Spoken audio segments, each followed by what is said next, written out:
بجار جمال دينه بكران عذاب بشمس العاد الامراض دار الدواء كيف خاطر سيدنا جدال تبيع مصابة جيستي الله وتبدي خاطئ رزاق وذي وفئ خبري تبدي في جأنا تبقى خاطئ بنا برهري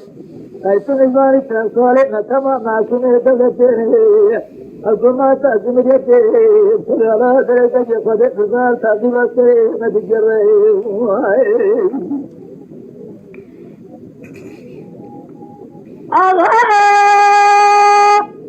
صدى بجار جمال يجري بسبب ببالي تجد بسادة وجدال تبع شيء غلط لا تبري خاطئ رزاق ودي وفي خبره والله ضاينك لا ضعنك يا ميراني ما سجد السلام رأي خبرت مدى تجي غاز سلام ودي أجد السجني جبلو صنعت أدرس فرق ميراني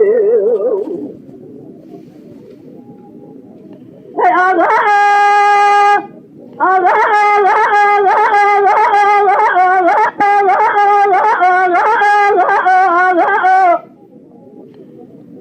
لا ما كنا سبحانه ولا نادي كان سبب جد جدادي مسابق وابو مسوق خالد صادق في ماضي جعبه دنجي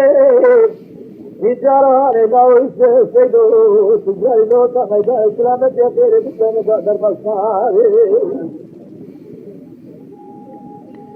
هاي آغا سبايا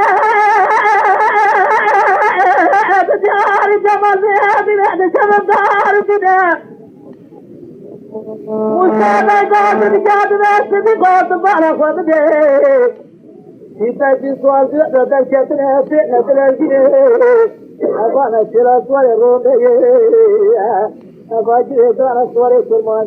جيدانا درك مالا شكو جيدانا شيطاني أي زرده نباقا بسيان سنجيتا سبا فجرتني رجل وعزايك يكين صراحة ستسجل من التشري سبسجني كد مالا بغدت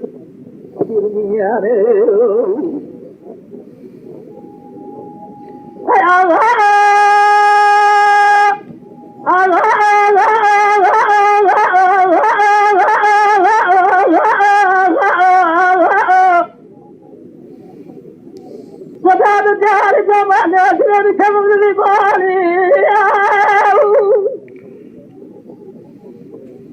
وقال سيدنا الطبع بجيل كافي الله سعنى إذا صافي دقاء الموضوع لذلك خداري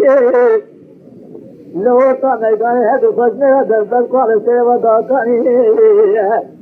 كيف غير خطيقة وغسر سيدنا الطبع بجيل سعنى إذا هلساني دقو حلحلة وناس صالة مدرخ مرة سيدنا الطياء خريم أكبر الصالحا سعادة سيدين من الدنيا جلسنا الروج وخلنا الجراس ودائم مراد في اللوطة ميدان اكتر الله في النيران لا طريق لا طريق لا طريق لا طريق درس مرة سيدو من السيري دمدار من بارك بسكشوي تجار بيخ سما جرى جوطا ميدان باوي